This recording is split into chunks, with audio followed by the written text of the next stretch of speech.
आज का हमारा जो लेक्चर है, टॉपिक है, वो निज़ाम तनफ़ुस के रिलेटेड है। निज़ाम तनफ़ुस के स्टार्ट में हम लोगों ने पार्ट्स पढ़े थे। कुछ जो पार्ट्स हैं जैसे कि लंग्स हैं, उसके बारे में हम लोग फेरेंक्स, लैरिंक्स, ट्रैकिया के बारे में डिटेल में पढ़ चुके हैं। अब ट्रैकिया के बाद जब हम बात करते हैं कि स्टार्ट कहाँ से होता है, तो हम कहते हैं कि ऑरल कैविटी जो है उससे स्टार्ट होता है। ऑरल कैविटी से जो नाक और जो मुंह है उसके रास्ते हवा जो है चली जाती है फेरेंक्स के अंदर। फेरेंक्स से लैरिंक्स से ट्रैकिया में जाती है और ट्रैकिया से फिर हवा जाती है लंग्स में। फेरेंक्स से लैरिंक्स में ऑरल कैविटी या नेज़ल कैविटी दोनों, आपके मुंह और नाक से हवा दाखिल होगी फेरेंक्स में, फेरेंक्स से लैरिंक्स में जाएगी, लैरिंक्स से ट्रैकिया में जाएगी, ट्रैकिया से लंग्स में जाएगी। ये डिटेल टॉपिक जो है हम लोग डिटेल में पहले ही पढ़ चुके हैं। आज जो हमारा टॉपिक है जिस पर हम डिस्कस करेंगे वो है लंग्स। लंग्स का अगर हम स्टार्ट देखें तो लंग्स में हमने सबसे पहले देखना है कि इसके पार्ट्स कौन कौन से हैं, लंग्स होते कितने हैं, कौन सी कैविटी में पाए जाते हैं। तो लंग्स जो है अगर देखा जाए तो लंग्स ट्रैकिया जो है वो एंड हो जाती है ब्रोंकस के अंदर। ट्रैकिया से मज़ीद दो शाखें निकलती हैं जिनको हम बोलते हैं ब्रोंकस। ब्रोंकस जो है ये फिर कहाँ आगे तकसीम हो जाती है लंग्स दो तरह के होते हैं, राइट लंग्स और लेफ्ट लंग्स। अब जो ब्रोंकस है वो मज़ीद तकसीम होगी ब्रोंकाई के अंदर। ये छोटी छोटी मज़ीद हवा की नालियाँ हैं। ट्रैकिया भी हवा की नाली, ये तकसीम हुई ब्रोंकस में। एक नाली चली गई राइट की तरफ, दूसरी चली गई लेफ़्ट की तरफ, मतलब राइट ब्रोंकस और यह है लेफ़्ट ब्रोंकस।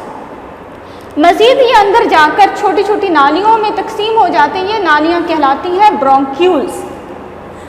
ब्रोंक्यूल जो होते हैं उनके लास्ट में ये हवा की थैलियाँ होती हैं। इनको हम एयर सैक्स भी कहते हैं और इनको एलोवेलाई भी कहा जाता है। हवा की मज़ीद छोटी छोटी थैलियाँ एलोवेलाई होते हैं। और एलोवेलाई के बारे में अगर हम पढ़ें तो ये एक जो एपिथेलियल सेल की एक लेयर पर मुश्तमिल होती हैं और ये क्या करती हैं, गैसेस की इंटरचेंज करती हैं।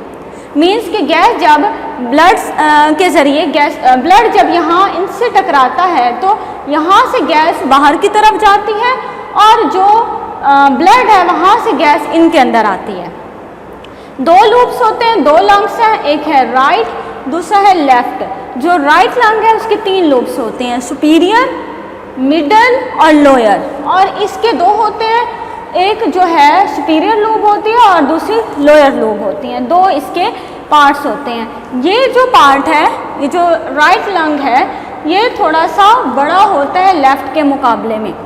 इसके बारे में अगर हम बात करें तो जो लंग्स होते हैं वो अगर देखा जाए स्ट्रक्चर के हिसाब से तो ये ज़्यादातर लचकदार टाइप होते हैं, मसामदार पोरस होते हैं और स्पॉन्ज की तरह जो है, फोम की तरह ये लंग्स लगते हैं।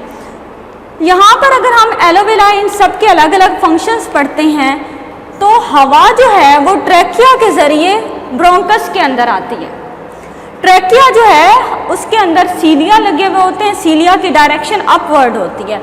ये सीलिया जब बीट करते हैं तो ये हवा को फिल्टर करके ब्रोंकस के अंदर लेकर आते हैं।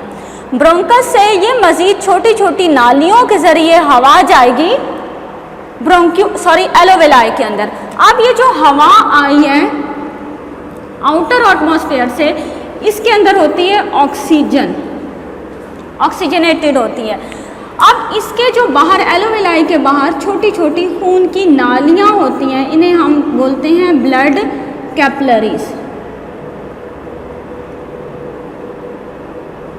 खून की नालियाँ हैं, बारीक खून की नालियाँ, ये कहलाती हैं ब्लड कैपिलरीज कहलाती हैं। जो ब्लड कैपिलरीज होती हैं इनके अंदर कार्बन डाइऑक्साइड, जिसको हम बोलते हैं डीऑक्सीजनेटेड ब्लड, इसमें कार्बन डाइऑक्साइड वाला खून पाया जाता है। अब कार्बन डाइऑक्साइड क्या है कि ये एक वेस्ट प्रोडक्ट है और अगर ये ब्लड के अंदर रहता है तो ये ब्लड की पीएच को लो कर देता है, मीन्स ब्लड की पीएच को एसिडिक कर देता है। इसको जिस्म से निकालना मस्ट होता है। अब ये जो डीऑक्सीजनेटेड ब्लड एलोवेलाई के इर्द गिर्द जो है कैपिलरीज के अंदर होता है, जब हवा यहाँ आती है और खून इन कैपिलरीज के अंदर होता है तो यहाँ से कार्बन डाइऑक्साइड एलोवेलाई के अंदर चली जाती है और एलोवेलाई से ऑक्सीजन निकल के यहाँ ब्लड के अंदर आ जाती है। इसी तरह क्या होता है कि गैसेस का इंटरचेंज, गैसेस का एक्सचेंज हो जाता है। कार्बन डाइऑक्साइड एलोवेलाई में आ जाएंगी, ऑक्सीजन जो है वो ब्लड कैपिलरीज में आ जाएगी। और ये इतनी पतली ये नालियाँ होती हैं, इसकी जो एलोवेलाई की जो दीवारें हैं वो इतनी कमज़ोर होती हैं कि सिर्फ जो है इसमें कार्बन डाइऑक्साइड मतलब गैसेस का एक्सचेंज होता है, ब्लड सेल्स जो है वो मूवमेंट नहीं कर सकते। इसके बाद अगर हम ये बाहर की तरफ देखें तो ये प्लूरा दिखाया हुआ है, ये इसका फंक्शन क्या है कि ये एक लेयर होती है, एक मेम्ब्रेन है। ये क्या करती है कि सेल जो लंग्स है, लंग्स को प्रिवेंट करती है कि डैमेज से बचाती है इसको। ये इसके अंदर जो है फ्लूइड इकट्ठा होता है और ये लंग्स को डैमेज होने से प्रिवेंट करती है। हमने स्ट्रक्चर स्टडी कर लिया, एक्सटर्नल रेस्पिरेशन और इंटरनल रेस्पिरेशन क्या होती है। एक्सटर्नल क्या होता है कि इसमें हम बोलते हैं ब्रीदिंग। ब्रीदिंग का क्या मतलब होता है कि इनटेक ऑफ ऑक्सीजन और रिमूवल ऑफ कार्बन डाइऑक्साइड क्या है, ब्रीदिंग है। मतलब ऑक्सीजन का आपके बॉडी के अंदर इंटर होना और कार्बन डाइऑक्साइड का आपके ब्लड से रिमूव होना ब्रीदिंग कहलाता है। इन एक्सटर्नल रेस्पिरेशन में सिर्फ हम क्या कहते हैं कि गैसेस का एक्सचेंज होता है, ऑक्सीजन हासिल की जाती है फेफड़ों के ज़रिए और कार्बन डाइऑक्साइड को फेफड़ों के ज़रिए ही जिस्म से बाहर निकाला जाता है। लेकिन जब हम बात करते हैं तो इंटरनल रेस्पिरेशन की, तो इसको हम बोलते हैं सेलुलर रेस्पिरेशन। कि ये जो ऑक्सीजन है इसने कहाँ जाकर फंक्शन करना है, कार्बन डाइऑक्साइड कहाँ से प्रोड्यूस हुई, तो ये सेलुलर रेस्पिरेशन है। इसको डिटेल में पढ़ना है कि आपने एयर से ऑक्सीजन ली, एयर से ऑक्सीजन आपके लंग्स में आई। अब ये ऑक्सीजन मजीद कहाँ जाएगी, एलोवेलाई में। लंग्स के अंदर जो एलोवेलाई होते हैं उनके अंदर जाएगी। वहाँ से दिल से कौन सा ब्लड आया था, डीऑक्सीजनेटेड ब्लड दिल से पल्मोनरी आर्टरी के ज़रिए, पल्मोनरी आर्टरी के ज़रिए जो है एलोवेलाई की दीवारों तक आता है, दिल से डीऑक्सीजनेटेड ब्लड। लेकिन यहाँ हम एलोवेलाई में क्या आई, ऑक्सीजन वाला ब्लड आता है।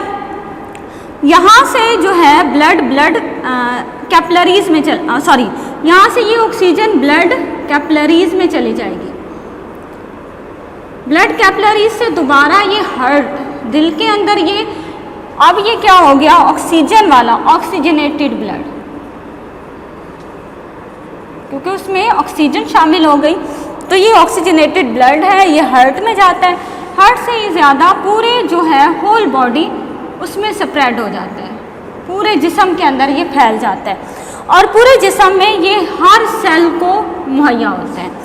अब सेल में जो है रेस्पिरेशन को हम सेलुलर रेस्पिरेशन, सपोज ये एक सेल है, सेल के अंदर जो है ऑक्सीडेशन और रिडक्शन रिएक्शन होते हैं। इनके नतीजे में जो है water, ATP energy plus carbon dioxide, ये तीन चीज़ें बनती हैं। हम सपोज कर लेते हैं सेलुलर रेस्पिरेशन में ग्लूकोज की हम ऑक्सीडेशन करते हैं, C6H12O6, ये सेल्स के अंदर पाया जाता है ग्लूकोज। इसके साथ जैसे ही ऑक्सीजन मिलेगी तो ये रिएक्शन कहलाएगा ऑक्सीडेशन रिएक्शन। ऐसा रिएक्शन जिसमें ऑक्सीजन इन्वॉल्व हो वो ऑक्सीडेशन रिएक्शन कहलाता है। इसके नतीजे में क्या बनता है, carbon dioxide plus water plus ATP बनती है। अगर ये दोनों चीज़ें देखें, ये एनर्जी है, ये वाटर है, ये दोनों यूज़फुल प्रोडक्ट्स हैं और वेस्ट क्या है इसमें, कार्बन डाइऑक्साइड। अब ये जो वेस्ट प्रोडक्ट है ये दोबारा जाएगा ब्लड के अंदर। अब जिस ब्लड के अंदर कार्बन डाइऑक्साइड होगी वो ब्लड कहलाएगा डीऑक्सीजनेटेड ब्लड। और ये ब्लड दोबारा जाएगा हार्ट के अंदर, हार्ट से ये दोबारा जाता है ब्लड कैपिलरीज में, जो कि ब्लड कैपिलरीज किसके साथ है, लंग्स के अंदर। यहाँ पर शो करवाई हुई है एलोवेलाई के इर्द गिर्द जो ब्लड कैपिलरीज हैं उनमें ये डीऑक्सीजनेटेड ब्लड जाएगा, ब्लड कैपिलरीज में जाएगा।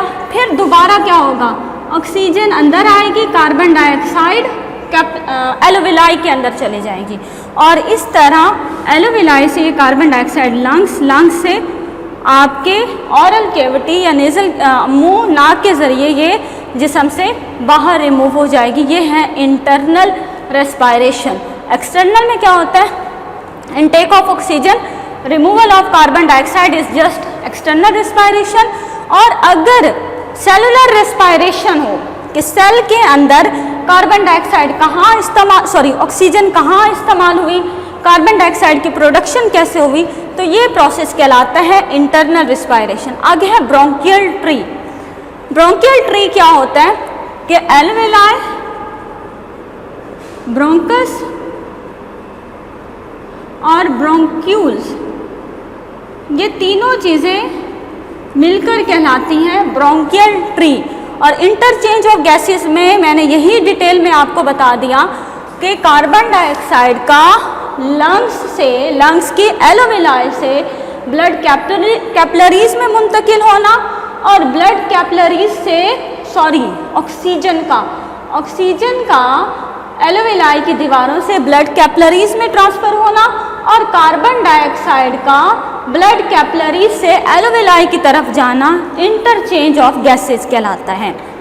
मीन्स के इंटरचेंज कहाँ हो रहा होता है, लंग्स के एलोवेलाई के अंदर इंटरचेंज का प्रोसेस हो रहा है। ये आज का हमारा डिटेल का लेक्चर था, थोड़ा सा आपको रीडिंग करवा दी जाती है। ब्रोंकस, ब्रोंक्यूल या एलोवेलाई, ये तीनों चीज़ें कहलाती हैं ब्रोंकियल ट्रीज कहलाती हैं। लंग्स दो तरह के होते हैं, लेफ्ट होते हैं, राइट होते हैं। बाएं की निस्बत छोटा होता है और ब्रोंकियल नालियाँ मज़ीद फेफड़ों के लोब्स के मुताबिक तकसीम, यानी कि ये देखें, ये जो है इसकी 3 लोब्स हैं, इसकी है 2 लोब्स। इसके अलावा जो दायां फेफड़ा है उसमें 3 लूप्स हैं, बाएं में 2 लूप्स होती हैं और मज़ीद ये तकसीम होकर ब्रोंकस से ब्रोंक्यूल्स, ये ब्रोंकस और ये ब्रोंक्यूल्स हैं। फेफड़ों के बारे में यहाँ बताया गया है कि फेफड़े जो हैं थोरेसिक कैविटी में पाए जाते हैं। आपका जो चेस्ट कैविटी है उसके अंदर फेफड़े पाए जाते हैं। 2 फेफड़े होते हैं, दायां फेफड़ा, बाएं फेफड़े। इसके लूप्स के बारे में डिटेल में बता दिया। इसके अलावा इसके इर्द गिर्द जो है, फेफड़ों के इर्द गिर्द जो गिलाफ है, जो मेम्ब्रेन है, इसको हम प्लूरा कहते हैं।